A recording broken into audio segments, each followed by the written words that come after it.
Le club qui a terminé 9e de Ligue 2 la saison dernière a été rétrogradé en N1 par la DNCG mercredi dernier.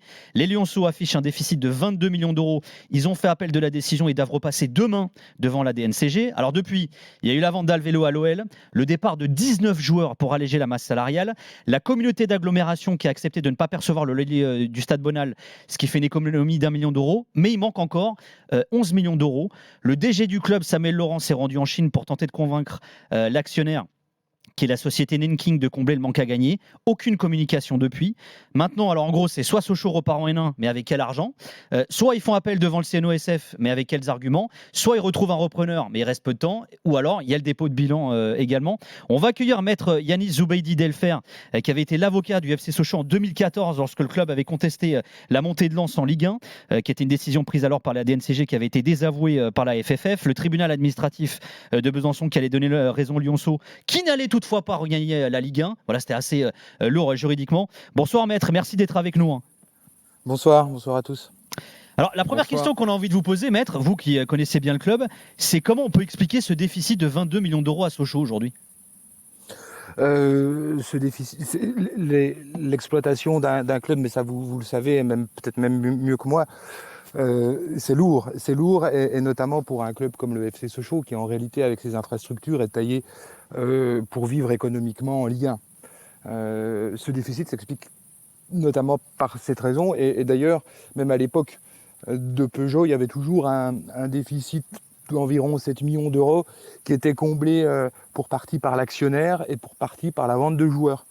Et là, il se trouve que, grosse claque, manifestement, lors du premier passage DNCG, on leur dit il n'y a pas les sous, l'actionnaire ne met pas, on brade les joueurs, il n'y a plus d'actifs joueurs, donc résultat, le déficit est là. Alors c'est vrai que depuis le départ de Peugeot, c'était en 2015, à l'époque c'était l'Edus qui avait repris le club, on a l'impression que le club est en perdition quand même.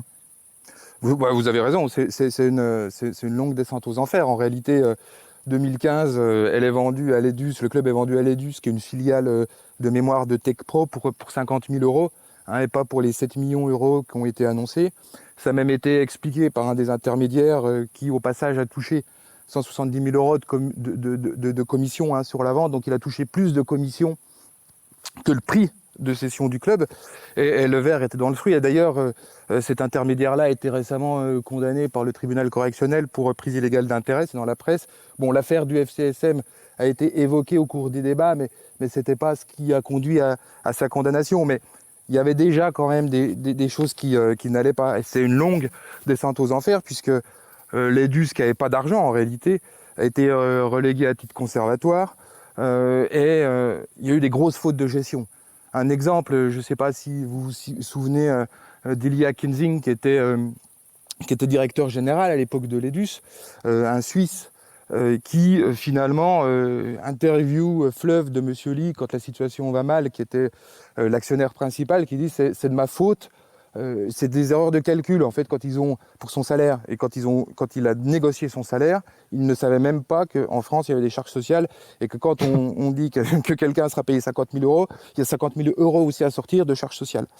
On en était là quand même, et ça a amené des vautours, vous me passerez l'expression, ceux notamment de Basquiona à l'Aves, qui arrive au moment où sort sur Netflix un documentaire qui s'appelle L'arnaque chinoise, qui vise précisément Monsieur Lee, et qui signe avec lui une convention de gestion, soi-disant pour ramener le club dans l'élite.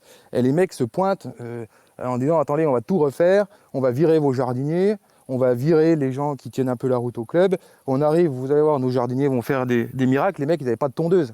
Ouais. Ils n'avaient pas de tondeuse. Maître, non, mais moi la situation de Sochaux me pose une question, ouvre le débat sur ces fameux clubs qu'on appelle un peu de seconde catégorie en France. Il y a Sedan, il y a Valenciennes, il y a Auxerre aujourd'hui, où on se demande... Ouais, bon, bref, il y en a beaucoup. Et moi, je me dis, ces clubs-là, quand, pour le cas de Sochaux, l'actionnaire historique, le partenaire, c'était l'entreprise emblématique de la région, Peugeot, ouais. Mais une fois qu'ils partent, qui va vouloir venir investir dans ces clubs ? personne en fait. Et donc après, on est à la merci de n'importe qui. Et en l'occurrence, pour Sochaux, ça a été n'importe qui. Pour d'autres, ça peut être un petit peu mieux. Mais notre vrai problème de fond en France, c'est que personne veut aller investir dans le foot. Alors, juste pour prolonger la question de Daniel, maître, il y a juste une chose qu'il faut savoir également qui va prolonger ça, c'est que aujourd'hui, Nanking est donc l'actionnaire du club. Et ce qui est dingue, c'est que Nanking a récupéré le club dans le cadre d'une dette qui avait été contractée par l'Edus, l'ex-actionnaire. Et pour payer la dette, ils ont refilé un club que Nanking ne voulait pas. Et aujourd'hui, en gros, maître, Nanking veut en plus se débarrasser du club. Je ne sais pas s'ils veulent se débarrasser. C'est ce qui se dit en tout cas. Oui, c'est ça. Et de toute façon, d'une manière générale, la presse est documentée. Mais Daniel Riolo a raison. Enfin, je ne sais pas si ces gens localisent Sochaux et Montbéliard sur une carte. Bah oui. Voilà. Enfin, est-ce qu'ils ont envie? J'en sais rien. Est-ce qu'ils disent c'est un bon coup? C'était ça, hein, l'arnaque chinoise, le documentaire de Netflix, c'était bien ça. C'est-à-dire, je dis que j'ai un club. Les gens qui veulent abonder en capital mes différentes sociétés se disent ah bah celui-là il a des sous parce qu'il a pu se payer un club de foot. Hein, quand on veut devenir millionnaire, c'est qu'on est milliardaire et qu'on s'est acheté un club de foot. Donc filez-moi des sous. Hein, c'est comme ça que ça s'est passé. Et ils ont communiqué là-dessus avec des stories Instagram, des vidéos, des choses comme ça, en abandonnant le club. Mais vous disiez Sochaux, mais Nancy, enfin.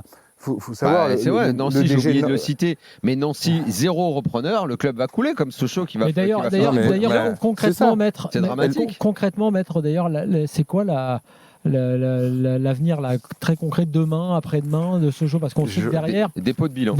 Un dépôt de bilan, c'est une rétrogradation en division inférieure. J'ai encore regardé pour préparer l'interview, j'ai regardé les textes et les règlements.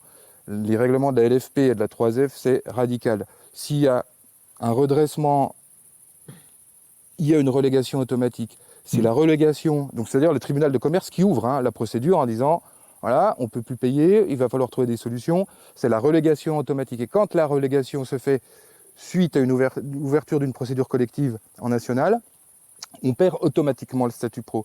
Ce n'est pas le club qui est relégué sportivement. On peut maintenir pendant 2 années. Qu'on repart au plus haut des échelons amateurs. C'est l'entreprise qui est sanctionnée, c'est même pas le club finalement. Ouais, c'est tout le monde en fait. Oui, mais je veux dire par là, légalement. C'est la partie pro, il reste le numéro d'affiliation de l'amateur et donc tu repars dans le plus haut niveau amateur. Voilà, c'est ça. Et en plus, il n'y a plus de statut professionnel, c'est-à-dire qu'on ne peut plus jouer avec des joueurs pros. Ouais. Oui. Ça veut dire que le centre de formation, c'est la seule chose qui faisait la valeur du club. Le centre de formation, les contrats aspirants, c'est résilié. Les jeunes qui pouvaient monter, c'est terminé. Ouais. Ils sont libérés. Ils peuvent aller poursuivre leur formation et on ne pourra jamais leur en vouloir dans les autres clubs qui sont des clubs formateurs. Et donc, il n'y a plus d'actifs. Et même le stade, les clubs n'en sont pas propriétaires.